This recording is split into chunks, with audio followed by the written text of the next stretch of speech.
Studies event. So thank you for being with us. What brings you to Britain? So we joked before that I was going to say Virgin Atlantic flight number 2, but I had to get out of the States.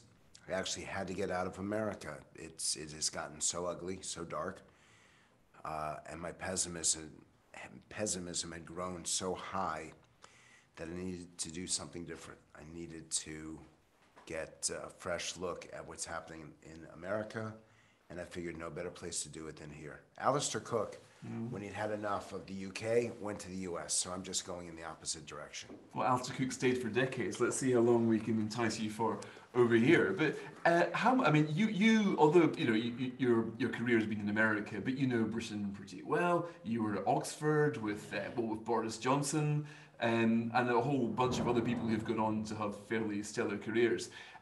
You've kept a close eye on British politics and American politics. But let's start asking you about America. At the time you were talking before the election, you foresaw not quite the events of January the 6th, but how ugly it could get if you have both sides that are not willing to accept defeat. You said it's very important in a democracy if a losing side accepts defeat. Now, the Democrats spent a long time trying to say that Trump stole the election with Russian kind of sponsorship, and then Trump refused flat out to acknowledge it. Is America now in this sort of dystopian situation what you envisaged? Yes. I could stop there and just let that seep in, but yes, it is. That it was very clear that Trump understood what could happen, and I did the best I could in the 10 days, 2 weeks before the election to focus on how the votes would be counted. Trump still talks about votes being dumped, that votes were just found out of nowhere. No, they weren't. That the Democrats voted ahead of time. They voted absentee. They voted early. Republicans voted on Election Day. Election Day votes are counted first in most states. So obviously Trump was going to go out to a lead. And in fact, we had some prognosticators who are odds makers saying that there was about 2 or 3 hours on election night where they thought Trump was going to win. No, he was never going to win. And he came pretty close. No, he did not. If you look at the number of votes cast, 4.5% is pretty close. Well, a lot closer than a lot of people were predicting. Yeah, because the polls were awful. The pollsters were awful. And they undercounted Trump's vote because Trump voters did not want to acknowledge the pollsters that they were voting for him. And in fact, it's been a real problem in the States, just as you had it with Brexit. I don't believe that people lied to pollsters. I believe that you simply undercounted the people who wanted to leave. And we saw this back then. We did our polling for Time magazine, and we had Leave winning by 2 points. In the end, if you want to reflect the population, you've got to give them a reason to participate, because there's a segment who simply says, screw you to pollsters. I'm not going to help you do your job. I'm not going to help you take away my country. I'm going to make a statement by not participating. But going back to Trump got the votes on Election Day. All these people voted absentee. Those votes get counted 2 days, 3 days, 4 days later, which is how the votes came in. There is no way in hell, and I'll be that explicit, no way in hell that Donald Trump won this election. And the fact that he's still claiming that he did just makes him the sorest loser I have ever seen. But still, a man of Trump's reputation won the votes of almost half of America. After half of America has seen 4 years of exactly what he was like, of facing condemnation coming from pretty much every media outlet you could think of. Why is it that he didn't lose by a bigger margin? What was it that the Trump voters liked about him? Because I could list all the things said about him here. There's no point. We all know what was said about Trump. But yet here it's difficult to describe him as a fringe candidate or an extreme candidate if almost half of your country supported that candidate. Because he represented their voice and he spoke for them. There are a lot of Americans now, and just hope that you never get into this situation. And this is frankly what happened with Brexit at the end. People feel ignored, they feel forgotten, and they feel betrayed. And that is the worst feeling of all. And when you reach that point, you're ready to give up on democracy. And that's what had happened with the Trump voter. So he was still able to capture 46, 47% of the vote because he represented their voice. Whenever he was rude to the New York Times, that's what they wanted. When you told the reporter your fake news, that's what they wanted. When he took on the so-called swamp, that's what they wanted. He spoke the way they wanted him to speak, in those uncompromising, really brutal terms.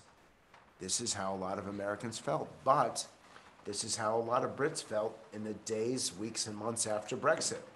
And I watched your country almost come apart. We have so much in common.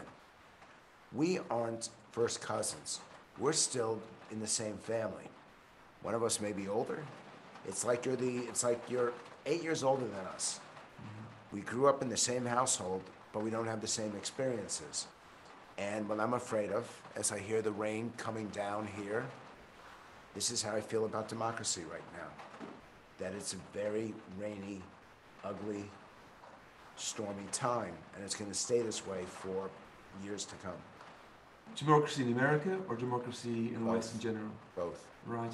But let's talk about democracy in Britain then. I mean, here we are in many ways a more stable position than most of Europe. There isn't any populist party in Britain anymore, and not in the parliament. I think we're one of the only countries in Europe to have no populists in parliament, no populists with a serious voting share. By the way, this is the democracy. What's happening right now, we're being drowned out. Those are the voters. Do you hear about them? They're coming in through here. I assume you're picking them up in the microphone. This is the Western democracies. We are living through it right now in this room, and there's even lightning. Can't you see the British experience more as a, well, we have... This is so perfect. Thunder, you true, lightning. And we're out and totally exposed.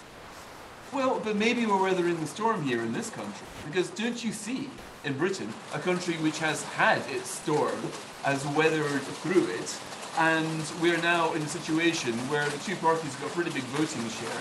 You cannot look at the populist disintegration that you can see in the rest of the world. This is the most, God is speaking. And if so many people weren't watching us, I'd simply say, let us be silent and listen to that. This is absolutely awesome. I know that you hate this. Well, I'm from Scotland. This is actually not that atypical, but See what's happening? I'm even getting leaked on. Right. But is there not... if there are donors watching, I just want you to see what's going on right here. If there are donors watching, you need to donate because there's a hole. Geez, I'm getting really dripped on. There's a hole in the roof, and they need to fix this. So all we're asking for is 500 pounds, and we'll continue this conversation. If you'll call in the next 30 seconds with 500 pounds, I won't get dripped on. Right. But going back to Brexit, do you think this is having a healing or a cathartic process in British democracy? Do you feel as bleak about British democracy as you do American? I don't, because there's no place. What happened in Britain was not, the vote was fine. It's what happened after the vote and how Britain could not get out, could not extricate itself. And it just looked so embarrassing for the rest of the world. And then Donald Trump took a bad situation and made it even worse. But you see challenges to democracy in France, in Germany, in Poland, in Hungary, in so many democracies.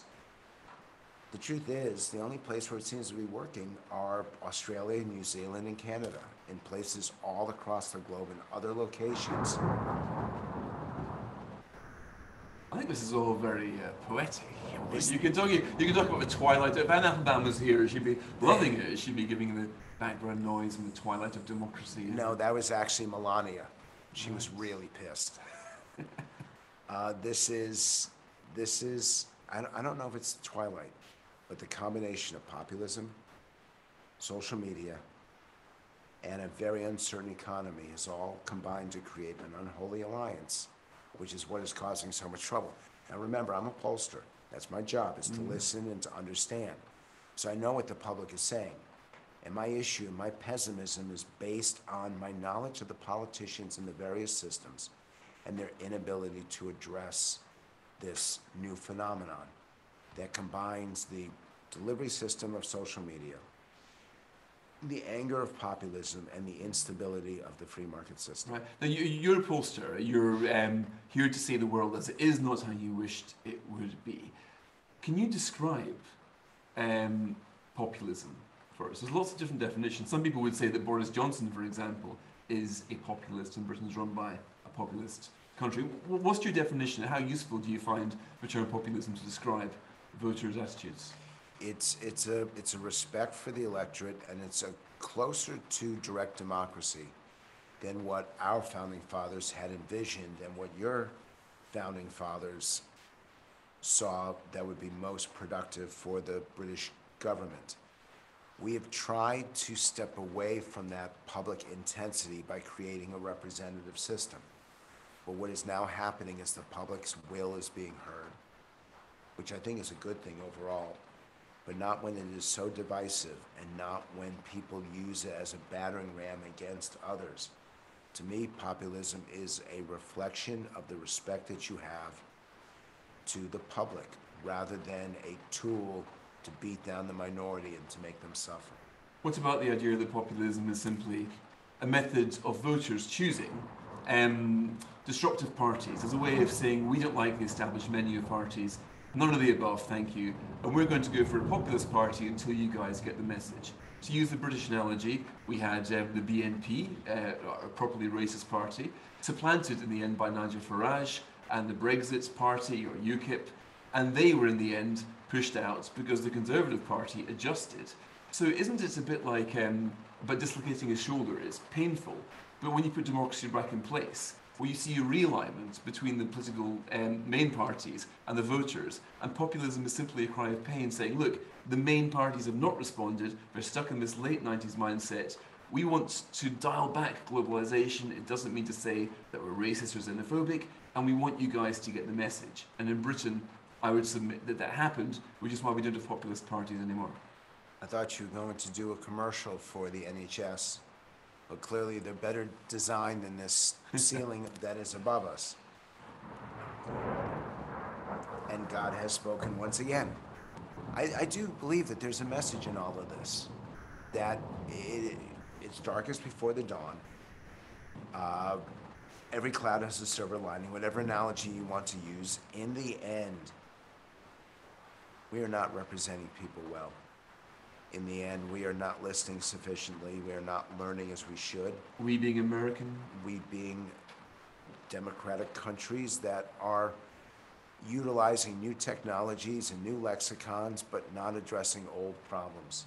And that's why we're in the situation that we're in right now. What situation is the Republican Party in right now? It's very difficult. I don't see how they win with Donald Trump. I don't see how they win with him. I don't see how they win without him. They need him. He is the most popular Republican, the most influential Republican. When he speaks, Republicans listen, but nobody else does. And the fact is, Donald Trump got 47% of the vote, or 47 and a half, whatever it was. He did not get 50%. He never got 50%. Sure. He never had 50% support in any of the surveys. Donald Trump was always a minority president. You don't get elected by being a minority president. And he's now in an even smaller minority than he used to be. That said, you can't win a primary without having Donald Trump's support. So every time he says, I control this party, he does. But so you think his blessing will be decisive, for example, in picking the next Republican nominee? Yes, which could be him, by the way. He could very easily decide that he wants to run, and he'll start with about 40% support, and nobody else will be more than 10 or 12 points. If he wants to be the nominee, he can. He will never be the president again, ever. And he'll yell and scream and have a temper tantrum, but he's not going to be the president of the United States. Which other candidates are there? What do you think of Nikki Haley, for example?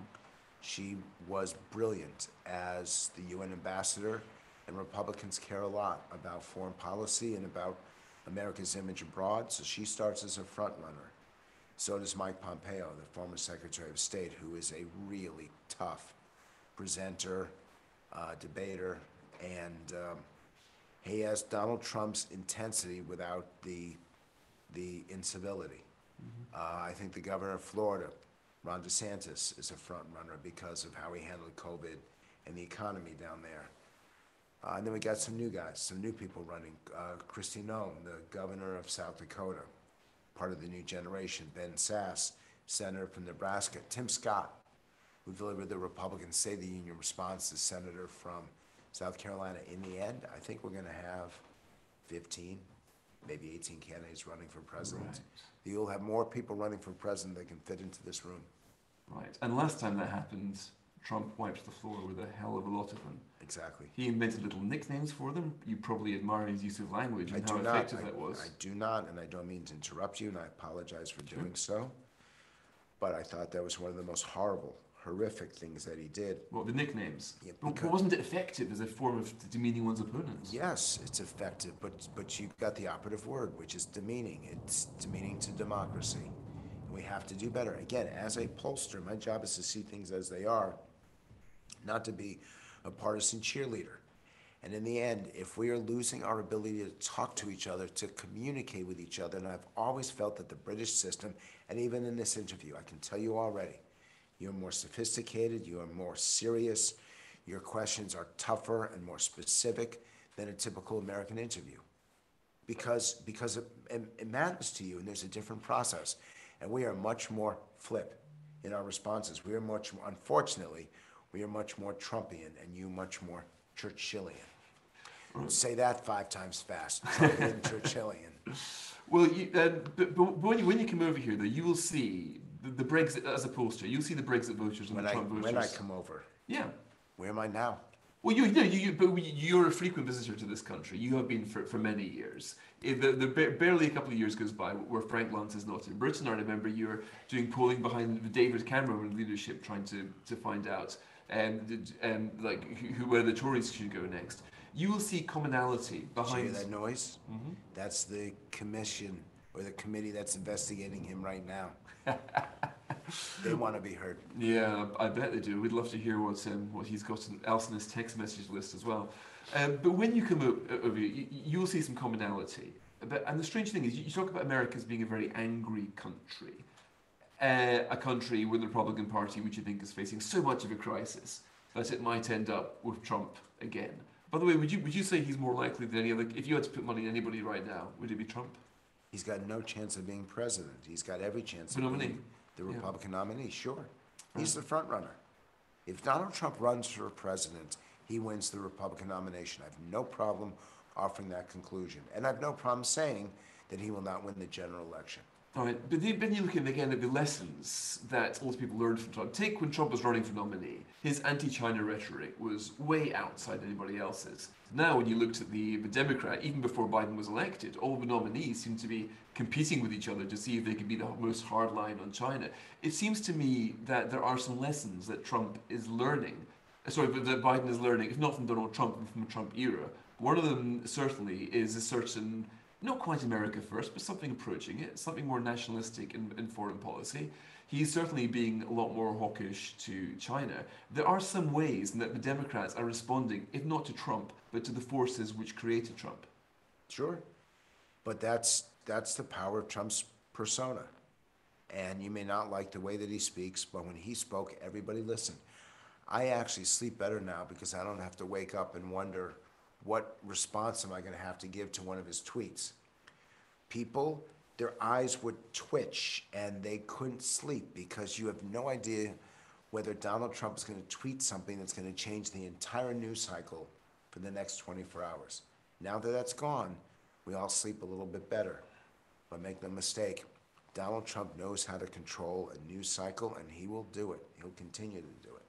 Right, and you still think there is as a pollster, you think there's appetite for his disruptive form of politics? Because if Biden among Republicans, not among the electorate overall. Right, but let's look at the darker clouds on Biden's horizon. You've got right now he's giving Americans paychecks. One of my colleagues, Kate Andrews, she's an American. She got one of Biden's paychecks. She lives in South London, right? So he's giving money away left, right, and centre. You know who got one? Who else? I'm told that Bernie Madoff got one.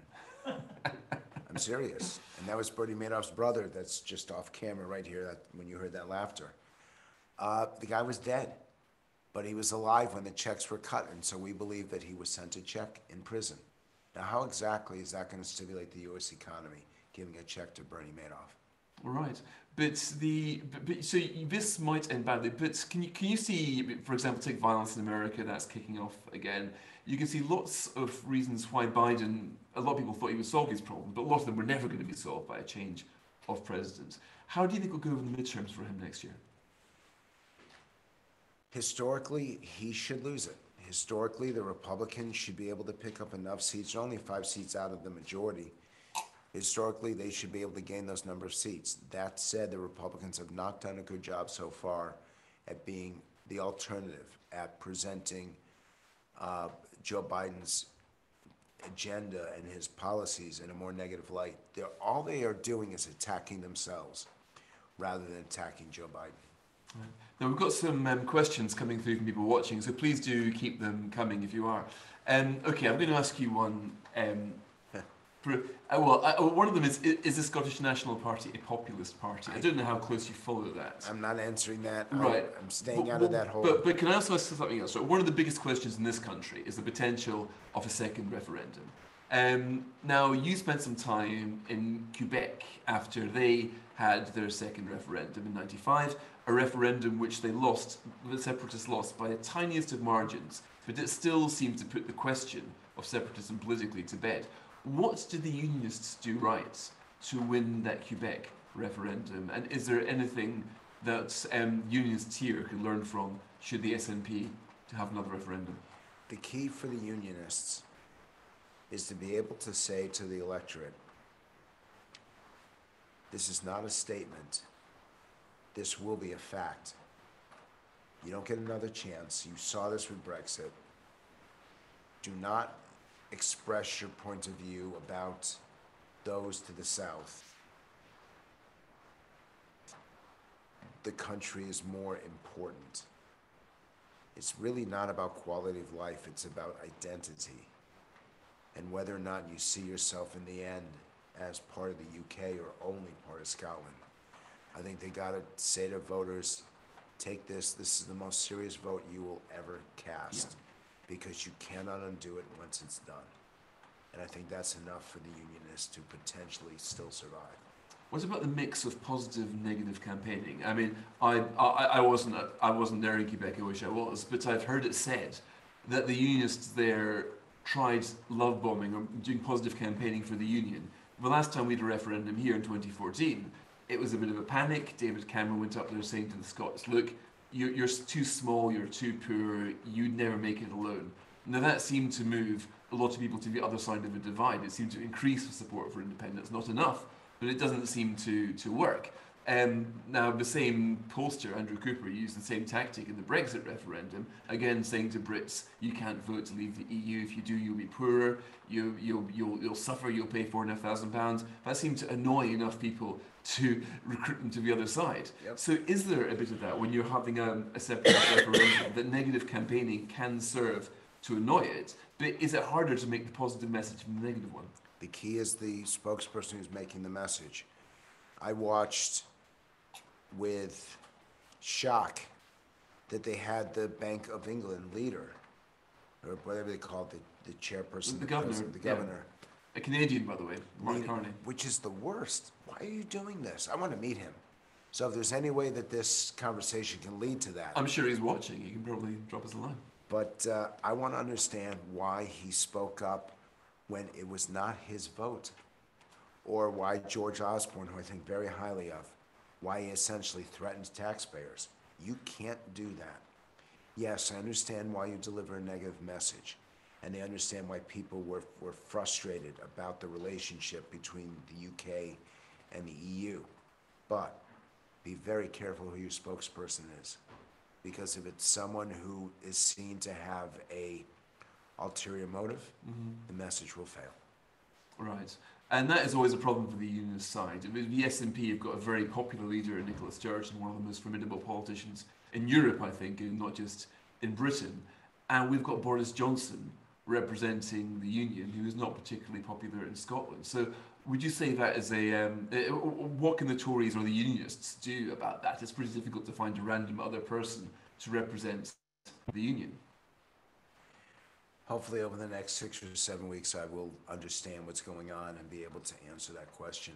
I know that, look, I'm an outsider, and so it's not even for me to comment on what you all do. We need to teach humility rather than pride. In watching Dominic Cummings and his performance around Boris, he started to think that it was all about him rather than the prime minister.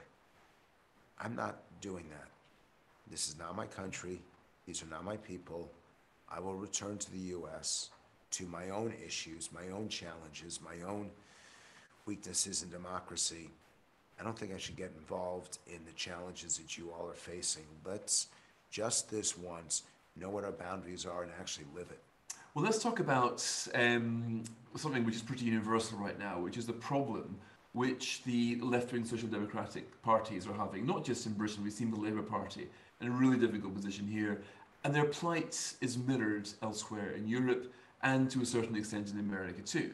They're sort of torn in two ways, between the traditional working class support and the metropolitan, the graduates, the kind of woke left, if you want to use a pejorative word. Reconciling those two things has been difficult for them, and they seem to be in a pretty difficult place, pretty much over Europe. What do you think is going on there? I think this is one of the challenges for Labour. By the way, I want to compliment you again. You've got no notes. You're delivering these questions, and they're not simple questions. They're complicated. They've got a beginning, a middle, and an end. You've got an evidence point, sometimes two. If you were an American inquisitor, you'd have you have sheets of paper and all sorts of notes, and you don't have to do this. This is part of what's different in the UK. You take it as an assumption. Well, of course I should be able to do this interview because I'm a journalist. Americans don't do this. I'm going to sneeze in a moment, so I'll try to keep it away from the microphone. The electorate is changing, and we are realigning on both sides of the pond. In America, the Republicans did better among working class voters than they have since Ronald Reagan in 1984, but they did the worst among suburban voters, particularly female suburban voters, upper middle class, who voted Republican in the past but could not stand Trump and switched. You've got the same realignment here, that actually we're seeing conservatives capture areas that were once thought to be solid labor, but the conservatives are having a little bit of trouble in some London areas. Mm-hmm. Politics changes, and people see over time that their needs change, and so their loyalties change, and that's exactly what's happening right now. Right. And where do you, can I talk a bit about, again, your speciality, one of your many specialities, is the use of language. What about the word woke? Now, the word woke is something which, I don't know, sometimes we at the Spectator think is almost a cliche because it's so overused. But then again, it does seem to have a quite well-defined meaning. You mean, it's a world view, but I'm wondering to what extent you think either the word woke or what it represents is a motive force in politics. Like, let's go back to the Labour Party and indeed the Social Democratic left in Europe. Is it the case that working class voters are as different or an attitude? So when they hear, for example, the positions that when they see Keir Starmer taking the knee in a Black Lives Matter protest, do you think that makes a difference to them? Do you think they pay much attention to that, or is it just people on Twitter who are into this and think, well, why is he doing this? Why is he getting in bed with these guys? Your average voter up in Hartlepool, where we had the by-election, will not be on Twitter, will not really be following these things. But I wonder how much resonance wokery, again to use that pejorative word, has. Wokery. I've never heard that phrase before. I've heard it as a noun, but I've never heard it as a verb or an adjective. We had the same situation in the States when these Democrats were wearing scarves from Africa, and they all got down on one knee, and the reaction was, what are you, stupid? Get up. This is not how you show respect. This is demeaning. This is just the most crass example of trying to demonstrate empathy that people question whether they actually have. So I bet you that was the challenge in this country. In the end, you know if people empathize, you know if they understand, you can look them straight in the eye and know if they get it or not. I think that would have been far better for the labor leader to stand up and say, look, we hear you, we see you, we get you, and we'll be your voice. Then get down on one knee and do what he did. And do you think that this is like I know some argue this is a new dividing line in politics. Here's a theory. I'd be interested in your thoughts on it. But in the 90s, there was this kind of economic dividing line that the Conservatives were the party of low taxation, and you'd be for pro-enterprise, etc., but you'd be seen as cruel and heartless, and that was the kind of trade-off, where Clinton and Blair successfully transcended that. But the problem with these parties is that they kept those dividing lines where things moved on. Do things about globalization, do things about immigration, and to the idea of, well, to use a phrase by David Goodhart, one of our writers over here, somewheres versus anywheres. But there was a new dividing line between people whose world view was kind of more local versus, I guess, the graduates, the better educated people who wanted globalization. And that this has become a dividing line which doesn't just transcend left and right, but in a way has replaced left and right. And that this can explain a lot of the success that Brexit perhaps had in Britain, because it was a way of dialing back globalisation, and might explain why the Labour Party is struggling now, because it hasn't quite reconciled itself with how to appeal to voters on the side of that localist versus globalist, I don't know what you want to call it, more of a divide of worldview rather than an economic prism. There's also a divide in technology, which is those who have it and understand it and those who don't. And the technological divide is just as significant. I think that that's what's happening right now, is that it is much more difficult to categorize voters because there are other factors that keep coming in that have nothing to do with your socioeconomic status. It's not merely where you went to school and what your income is. Now it is your worldview, and it's your use of technology that is just as important. Use of technology, because that informs where you get your media from? Is that the idea? It not only informs where you get your media from, but it informs just how connected you are, how aware you are, how immediately informed. And we know that people now get their media to affirm themselves rather than inform. They get it to indoctrinate themselves rather than to educate themselves. And that is one of the greatest threats to democracy that I see coming. We don't even agree on the same facts anymore. Sure.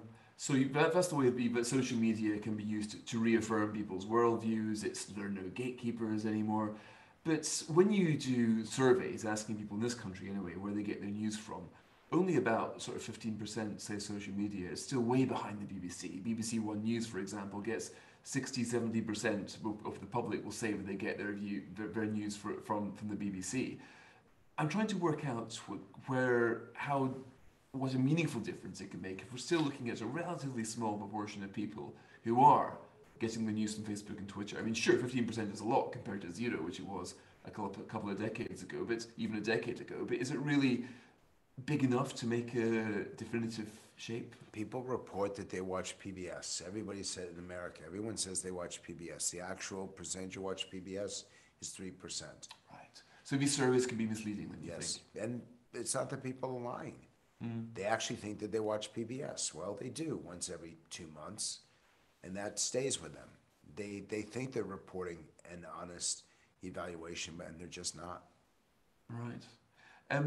But you still, let's go back to the Conservatives' dilemma now. They've got their new supporters of North of England. Now, when you were on your debating tours with Boris Johnson, etc., when you were young, you just kind of slide that in. Well, let's come back to that, because I'd love to hear about what it was like.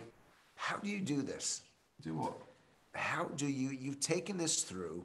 We've been doing this now for about 45 minutes. You don't stutter. Your questions are fully formed. You are not repeating anything. You're giving an entire context with a beginning, a middle, and an end. And you have no idea that you're doing anything special.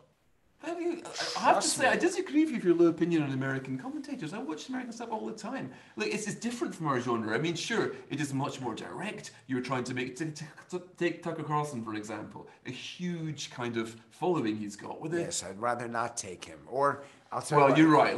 I'd rather have you take him and keep him. But anyway. By the way, nominee? Nominee? Tucker Carlson? Nope. But I think he'll run. Right. Well, let's go back then to the bit about the Conservatives. When you were down here in Oxford, you know, the idea of the Tories taking these northern constituencies, it was a joke. The Tories were the party of the South. Thatcher won by the suburbs, but the northern working class places were solidly Labour. Now this is almost flipping over. If you were Boris Johnson, what would you try to do? Would you try to double down on these so-called red wall constituencies, or would you go easy on that in fear of losing the South? I'd be focused on the future, not the present. I'd be looking at the demographic changes and trying to figure out how I can continue to expand the base and the reach of the conservative message. I'm not going to go to the richest areas. I'd rather go to places that have just joined and say to them, we're glad you made this decision. Now let me show you why we deserve it. When you say you go to them, do you think physically visiting them is important? Absolutely. Really? Because there's a hell of a lot of places that have not returned a Tory MP in decades, sometimes ever. Obviously, lockdown has made it particularly difficult to visit. But you think that Boris Johnson should perhaps take a leaf out of Donald Trump? Trump was on the road a lot. You think that Boris should be having, I don't know, rallies, visits? Yes, but exactly the opposite, which is that Trump only went to Trump areas. Trump only went to Trump states. Trump spoke to his base. That's all he cared about. And Boris Johnson has demonstrated the difference between Boris Johnson and Donald Trump is that Boris actually got reelected, and he got reelected by expanding his base. Donald Trump was defeated, and I say this, I'm going to say it even more slowly. Donald Trump was defeated because his base got smaller and smaller as they were offended by how he behaved. Right. But I have to say, though, I mean, going back to earlier on, I remember when we covered that American election at the Spectator, we really didn't think for a minute Trump would even be close, that there'd be any point in that election night. So, to be honest, to me, the mystery is not why Trump was defeated. God, I could tell you the reasons for that. The mystery to me is why such a divisive and apparently reviled figure still won almost half of America. And I think that the problem there, of course, is people not really asking why their opponents did quite so well. The Labour Party should be wondering why Boris Johnson did well. Initially they said, okay, it was Brexit. These Northerners, they voted for Brexit. As soon as Brexit is finished, he's going to have no support up there because culturally working class voters could not go to Boris. But there's obviously something more there. Brexit's dead. Yeah, he kept his promise. He kept his promise. He said, we will leave. You voted for it. We heard you for the first time ever to some of these people. The Conservatives made a very public promise and kept it. But doesn't that warm Brexit glow wear off after a while? That's why he's got to go there. That's why he's got to say to them that there's more that unites us than divides us. We may sound different. We may have different schooling. We may have different backgrounds, but our concerns are your concerns and vice versa. We get it. We feel it. We hear you. And we'll represent you. And at the very moment that Labor's messaging is awful, is the moment that the Conservatives is actually pretty good. Would you advise, as one of the questions we're being asked now, them to use more conservative free markets and economic policies? Because right now, if you look at his economic agenda, it is borrow, it is spend on a scale we have never seen by any Conservative leader before. Do you think that the problem Conservatives face is that they have had a little bit too much faith in low-tax economics? That's perhaps... You're giving me a tenor. What's the... Yes, because I know how much money that you guys are borrowing. You're going to need that. So I just want you to know that I believe in the special relationship, and that's my contribution to your tax and spend policies. So you're concerned then about the extent of government debt in Britain? I'm concerned about the government spending and debt in any country because it works really good for the first few weeks or months, and it works really bad over the long term. And the government that can give you that tenor can take it away. Right. I'm just proving a message here. By the way, I did this at Oxford in my first debate, and I got booed. But then I started to cut this up. It was a £1 note. That tells you how old I am. And I started to cut it up to show that in that £1 that the government says it's going to give you, it takes off 20% because of overhead, 5% because of waste, 3%. I'm cutting up the bill, and the students are screaming at me from the galleries and from across the benches, stop defacing their currency. I was trying to make a point, and I never, ever forgot it, that I just got my ass kicked. Yeah. But anyway. Well, the generous though your offers of tenors are, I think you're making a point, an economically conservative point, but as a pollster, I put to you that this has got very little political resonance now. There might have been a time where fiscal hawks might have said, look, this and borrowing is all going to end in tears, you need to be careful. David Cameron pretty much fought the 2010 election on that basis. But we've got in Boris Johnson, a leader who uses the word austerity as a pejorative, who says the word of austerity is over, who is right now borrowing like a drunken Keynesian, who's pushed our national debt. You're not afraid of getting sued, are you? Well, but Boris is the last person to sue anybody for calling him names. A drunken Keynesian. Well, he is. There's a lawsuit in that. You know, probably in the time... That's defamation of character. The British national debt will have risen by something like £300 million in the time we've been talking so far. But I put to you that voters don't care, but this has lost its resonance. I need to bet on that horse race. If that's how much your debt has increased, I got to go to William Hill and put some bets down. Well, you'll have seen it. We're printing the money. We're basically we're borrowing the money as fast as we can print it. Voters do not seem concerned in the slightest, and it That's seems correct. So if you're a Conservative, this is quite a dilemma for you. In what way, you might say to Boris Johnson, are you really a Conservative? Anybody can go up to the north of England and promise to lavish them, to do infrastructure spending, to have furlough schemes. We've spent £440 billion on one of the most expensive COVID recoveries in Western Europe, and voters seem to be very glad of that fact. Because you did an outstanding job. Really? Yeah. Because not everybody thinks Britain did an outstanding job. In what way do you think we did? You started horribly. Now people are getting vaccinated. And you don't have the same kind of opposition that we have in America. You've been able to overcome the hesitancy and the concerns that people have. You've addressed it very directly. I think this government initially was not succeeding. And now it has done a tremendous job, and it's one of the 3 or 4 most successful governments on the face of the earth. Right. So you think that if you vaccinate, or get a vaccination program that works, there is a positive electoral dividend there? It's going to save lives. It's going to allow you to return to normal, which is why we're able to sit here and they're able to sit there. We could not have gathered and done this 24 hours ago. But we're able to do it now because of the success of the government, and the country is going to open up much faster than Europe's going to, and that's the success. One more point about the borrowing. Yeah. You are correct. And again, you're fully informed, and you could be a pollster. The British people do not care about deficits, neither do the American people. What they care about is wasteful government spending, because to them, that's their money. That's not some taxpayer dollars. That's their taxpayer dollars, and they resent it if it's misused. Right. But right now, do you see any real political capital in the Conservatives in returning to what has been their traditional lower tax, spending restraint, free market economics? Probably. But I'll know more about that 6 weeks from now. Right, because you're about to go to lots of focus groups, aren't you, when you're here? I need to learn through the focus groups. I need to learn through the quantitative polling that we're going to do. I need to listen. I need to start driving around the country and start engaging people. And now, on the 17th of May, I can actually do that. So thank you for that. Right. And have you noticed... Although you're going to get rained on a lot. But I wonder, when you go around there, you talk about vaccination, about COVID rules and lockdowns as being a big factor, certainly in this country's mobility. I dare say there's a large factor in the political bonus that Boris Johnson had in the local elections here a couple of weeks ago. How is it playing in America? We've seen the states vary quite a lot in their response. Some of them have locked down quite hard, some of them not so much. We've got Florida and Texas that have actually passed a law banning vaccine passports, for example.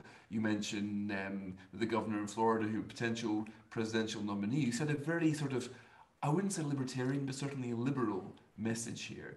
Do you think that the virus and country's response to the virus is going to shape politics? Do you think there's going to be, certainly in America, let's not talk about here in America, there's going to be, people are going to be remembered for whether they lock down too much or not enough? Yes.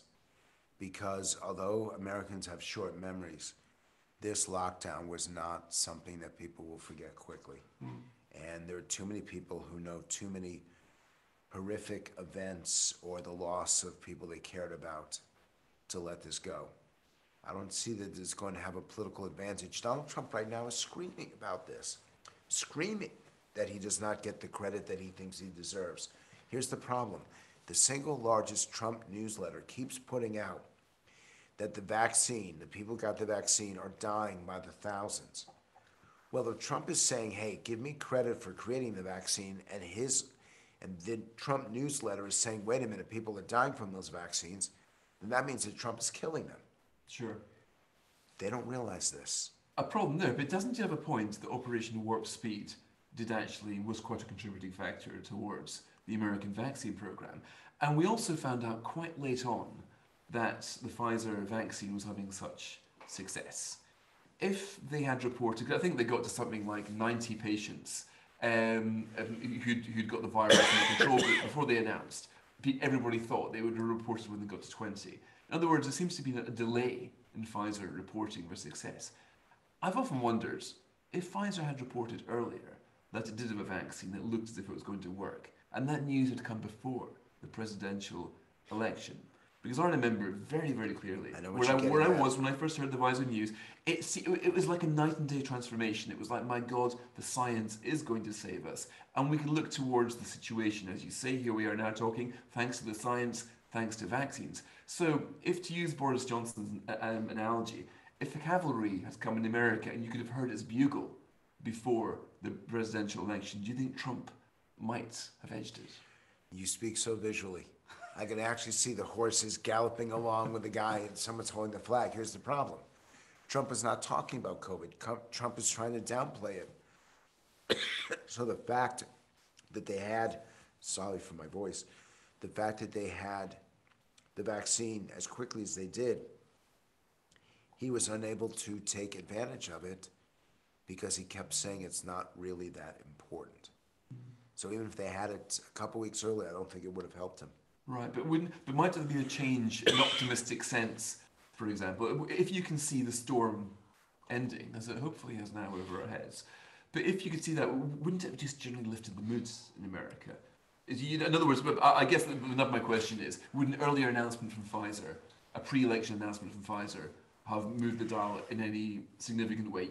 You don't think so because of Trump's position on the vaccine? No, and I do believe that in the end, Trump was destined to lose. He had everything that was, the people were lined up against him and there's no way around it. I don't see how he could have changed the outcome. Even if his initial response to COVID had been quicker and more serious? That's different. That's different. Okay. There's lots of what ifs with Donald Trump. Let's get back to some more... One more thing about Trump. I was at the White House Christmas party in December. It was the last time I saw him. And after a couple hours, I finally got the guts to ask him, what does the J in Donald J. Trump stand for? Okay. You know what he told me? What? Genius. Now... That's my best joke. I put it to you. So is that a true story, just a joke? I'll let you decide. Well, my point is, it can be true. It's also funny, but that's why he communicates. That's why he works. Your business is about the business of language. People listen to Trump's speeches because it's not formulaic. They've not got the faintest idea what he's going to say next. Neither does he. Right, but it is gripping for the listener. I put it to you that I don't know whether some people put it down to his dyslexia. This is this is one of Anthony Scaramucci's theories. He once told me that because Trump can't read, he has compensating abilities in political language, and this craziness is tearing up at the rule book. He would not be reading Words That Work by Frank Luntz. He wouldn't be looking at any of that. He hated that. He gave me a hard time. I tried to give him some language about a year before the election, and he gave me a hard time the entire time I was with him. I was on Air Force One. No joke. And it was a waste of my time. I was explaining to him, don't call it a wall, call it a barrier. I was trying to explain about border security and the language to use in immigration. He could care less. But it worked, and somebody with hardly any funding, somebody with all the media against him still cut through. And I'm wondering, Trump aside, if this shows that sometimes in in British politics, I don't know, that if you do get somebody who is a mold breaker, who rivets audiences because they're so crazy that they don't know what you can say next, this is a form of political communication, and it's ineffective. Yes, and you can see it in Brazil. You can see it in the Philippines. I was just at the Blavatnik School at Oxford, and they've got students from all these different universities, and they're talking, that's exactly the point that was made, which is that the more that we think that it only happens in our countries, the more that you realize that all this gets repeated again and again across the globe. And what the Blavatnik experience was, in the end, if you don't learn from what's happening, you're doomed to repeat it. And so you've got populism that's risen up in so many disparate places across the globe, and the result is always the same. Disappointment, anger, frustration, and a system that's even more broken than what it was when that populism rose in the first place.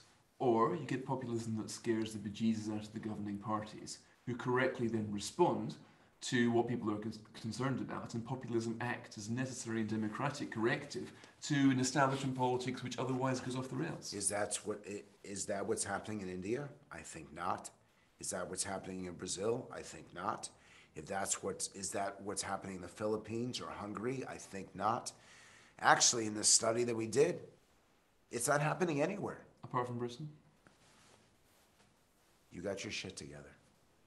We have a responsive democratic system, but we've only got a few more minutes left, so I'd like to ask you about Boris Johnson's language. You had the chance to study this long before he was in politics. You were on a debating tour, as I was mentioning earlier with him. But what do you think? How do you rate his use of language? How do you rate him as a communicator? He's the best. In the speeches I saw him give, he was the best there's ever been. Really? Yeah, I mean, there's a line that is, it's about a baseball player, but it applies to him, that he had a way of capturing emotion and passion, of seeing things that nobody else saw and communicating it in a way that nobody else did. He broke every rule, and he still does today. And that's why he's just as compelling as Donald Trump to the British audience. But there's an intellect there that Donald Trump does not have. There's a worldliness, a history. And studying, there will be historians that will study Boris's speeches for decades to come to try to unlock what makes him so special. Right. And did you think this when you were with him as a student, did you think to yourself, here is a future prime minister? I guess you guys all saw yourselves as future prime ministers, didn't you? Remember, I'm the American, so there's no way. I was just trying to figure. You know that brideshead lot, right? It was all, we're the elite of tomorrow. And I imagine that you... I wanted to be a lord. I just thought it would be really cool. Could I be God? Not too late. Could I be God, please? And they were trying to explain to me, no, lords are not gods. Until I met some of them, and they actually thought they were gods. When you looked at Boris, did you think this is a man destined for greatness? Yes. And when you looked at Simon Stevens, now Chief Executive of the NHS, also on your debating tour, did you think to yourself, this is a guy who's also heading for great things, or was it different? There's a difference. Boris is more creative. Boris breaks the mold.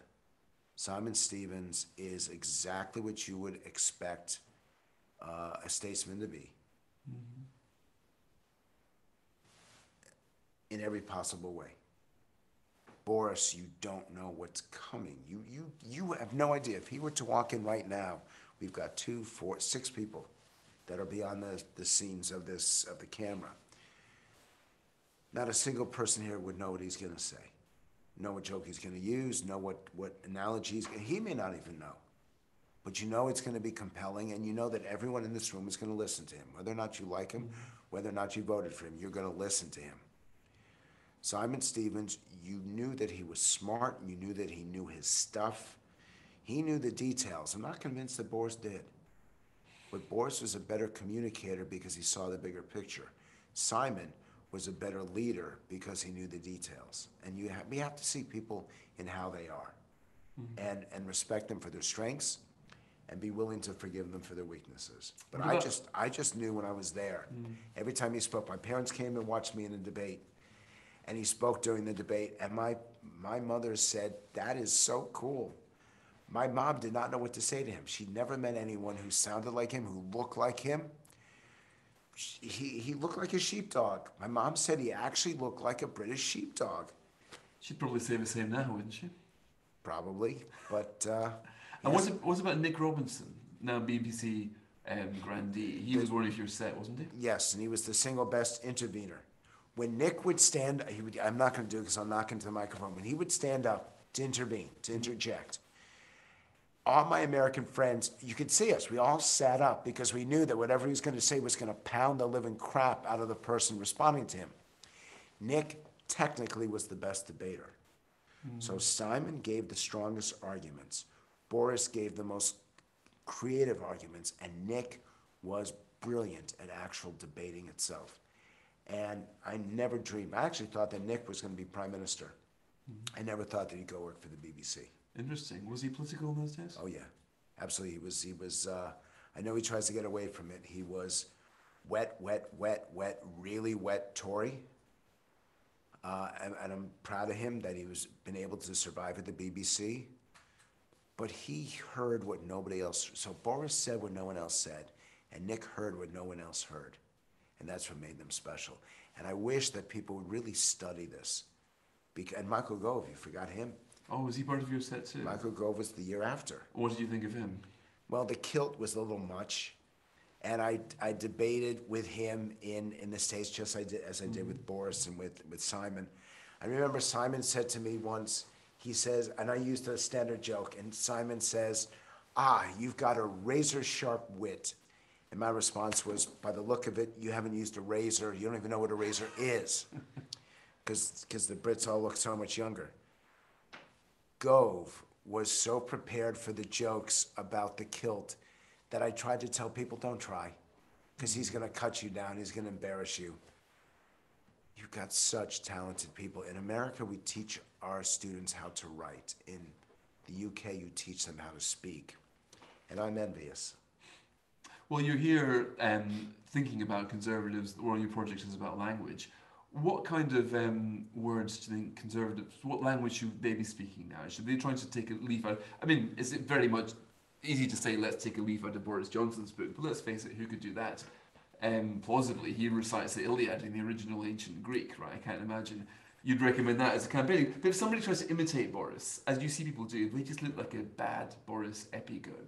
So who do you think is talking in an interesting way that conservatives ought to listen to now? You're going to be shocked. Pause, cough, turn back to the interviewee. Tony Blair. Okay. Forget all this stuff about Iraq. Tony Blair understands politics and policy and the intersection between them and messaging and communication better than anyone I've ever seen.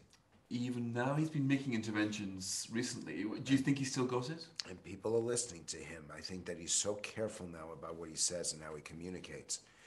This is actually what I promised to do at the Blavatnik School, which is to bring him up there and actually dissect how he communicates and take the Prime Minister who's going back to Margaret Thatcher, because before that it doesn't matter. Start with Margaret Thatcher and dissect the words, the phrases, and how they put together the arguments. Blair, I think, was the best. Interesting. And there's a lot to learn from him. Okay, so Boris Johnson's got some way to go. Just keep trying to do that. Keep trying to work whatever you can do to get me to look like I'm criticizing him or praising him or whatever. Are you going to see him when you're over here? Do you have a date in his diary?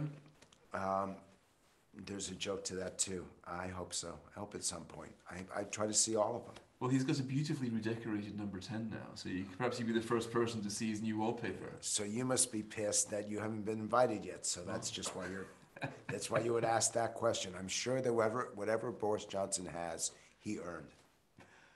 Well, strictly speaking, the taxpayer covered it. But or no, not the taxpayer, sorry. I'm totally joking, give it, but... Okay, well, looking around this room, clearly this place, the Center for Policy Studies, needs to have that kind of decoration, because this isn't even, look at that. I know, it is, but Carrie Simmons would not be seen dead here. We need her to come over here and refurbish the Center for Policy Studies. So let's take the extra wallpaper that's left over from Downing Street and let's put it up here.